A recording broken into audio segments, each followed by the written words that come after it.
ఇక్కడ మన మండపేట ఇక్కడ కూడా జనం స్వేచ్ఛావాయులు పీల్చుకుంటా ఉన్నారు. ఓహోకి బెదిరింపులకి కంప్లీట్ అయిందేమో అని. కానీ ఈవేళ కూడా ఇంకా బెదిరింపులు కొంతమంది వ్యక్తులు మానలేదు. ఎవరైనా కూడా రాజకీయాలు చేయవచ్చు, అంతే తప్ప బెదిరింపులు, దౌర్జన్యం, పిలిచి మాట్లాడడం, పిలిచి బెదిరించడం చాలా దారుణం. దీన్ని పూర్తిగా ఖండిస్తున్నాను, వ్యతిరేకిస్తున్నాను. చాలామంది తెలుగుదేశం పార్టీలో జాయిన్ అవ్వడానికి ముందుకు వస్తూ ఉన్నారు, జాయిన్ అవుతూ ఉన్నారు. జాయిన్ అవ్వడానికి ముందు బెదిరింపు, జాయిన్ అయిన వాళ్ళని తర్వాత పిలిచి నీ సంగతి తేలుతాం, నిన్ను మండపేట చూస్తాం అని చెప్పి బెదిరిస్తున్నారట. ఈ బెదిరించే వాళ్ళందరికీ కూడా ఒకే ఒక హెచ్చరిక, రేపటి రోజున మీకు ఎవరైతే మీరు ఎవరన్నా మీరు అంట చూసుకుని మీరు బెదిరిస్తున్నారో వాళ్ళు ఇక్కడ కనపడరు. మేము ఎక్కడికి వెళ్ళినా మిమ్మల్ని వదిలే ప్రశ్న లేదు. పైగా మీరే చెప్తున్నారట, మా ఓటు ఓడిపోతే మేము హైదరాబాద్ పోతాం. మీరు హైదరాబాద్ కాదు, ఎక్కడికి వెళ్ళినా ఎక్కడ మీరు నక్కినా లాక్కొచ్చి రోడ్డు మీద పాడేసి మీ సంగతి తేలుతామని చెప్పి ఈ సందర్భంగా హెచ్చరిస్తూ ఉన్నాను.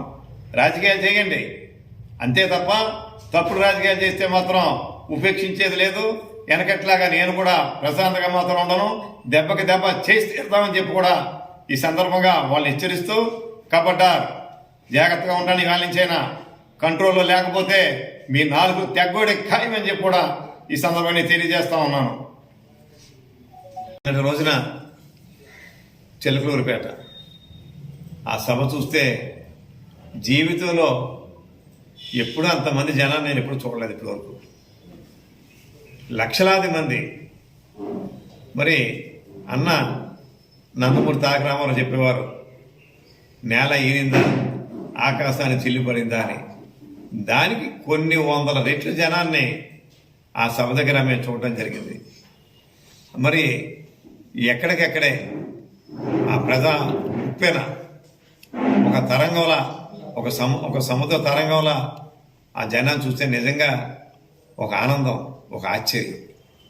అంటే ఈ వైఎస్ జగన్ ప్రభుత్వం మీద ఎంత వ్యతిరేకత ఉంది అని ఎవరికి వారే ప్రజలు స్వచ్ఛందంగా బయటకు వచ్చారంటే అది గొప్పతనం.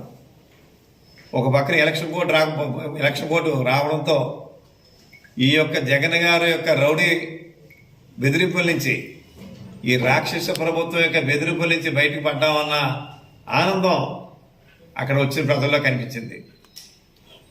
మరి మేము తిరిగి వచ్చేటప్పుడు చూసాం, దగ్గర ఇది మన చిలకలూరిపేట నుంచి గుంటూరు రోడ్లో 13.5 కిలోమీటర్లు, అంటే మా కారు మీటర్ ఆన్ చేసి చూస్తే 13.5 కిలోమీటర్లో బస్సులు, వాహనాలు, ఆటోలు అన్నీ కూడా 3 పార్టీల జెండాలతో ఉన్నటువంటి వాహనాలు తప్ప వేరే లేవు. 13.5 కిలోమీటర్ నేషనల్ హైవే దిగ్బంధం అయి ఉంది. తర్వాత మళ్ళీ 4 కిలోమీటర్లు మామూలుగా ఉంది, ఖాళీగా ఉంది. మళ్ళా 3.5 కిలోమీటర్లో మళ్ళా ట్రాఫిక్ ఓన్లీ ఈ తెలుగుదేశం, జనసేన, బీజేపీ యొక్క వాహనాలతో మళ్ళీ జామ్ అయిపోయాము. ఏంటంటే ఇప్పుడు పక్క తీసి అవి చేస్తే అడిగితే రెండో పక్కన ఉంటాం కాబట్టి మీకు పోలీసు వాళ్ళకి వెళ్ళవట్లేదని ఏదో జామ్ అయిందని. నిజమా కాదా?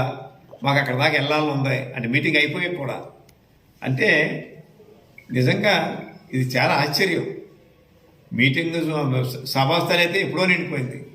మరి అక్కడ కొంతమంది పోలీసు వారు కుట్రతో ఆ మైక్ దగ్గర ఉన్నటువంటి వాళ్ళు కంట్రోల్ చేయకుండా జనాన్ని మైకుల మీద కుదిరేస్తే కొంతసేపు ఇబ్బంది అవ్వడం విషయం కూడా మనం అందరం గమనించాం. ముఖ్యంగా ఎక్కడికెక్కడ పోలీసు వైఫల్యం.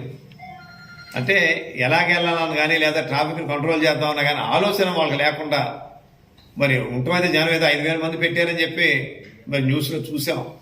5,000 మంది ఉన్నారో, 500 మంది ఉన్నారో, లేకపోతే 50,000 మంది ఉన్నారో మాకు తెలియదు. కానీ ఎక్కడా కూడా వాళ్ళని బాధ్యతగా చేయలేదు ఈ రాక్షస ప్రభుత్వం.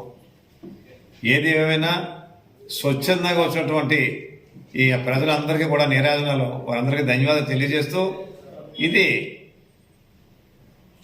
ఉమ్మడి ప్రభుత్వం, తెలుగుదేశం, జనసేన, బీజేపీ యొక్క సంకీర్ణ ప్రభుత్వం ఏర్పడి తీరుతుందనే దానికి ఒక ప్రత్యక్ష ఉదాహరణ, నిదర్శనం నిన్నటి సమావేశం.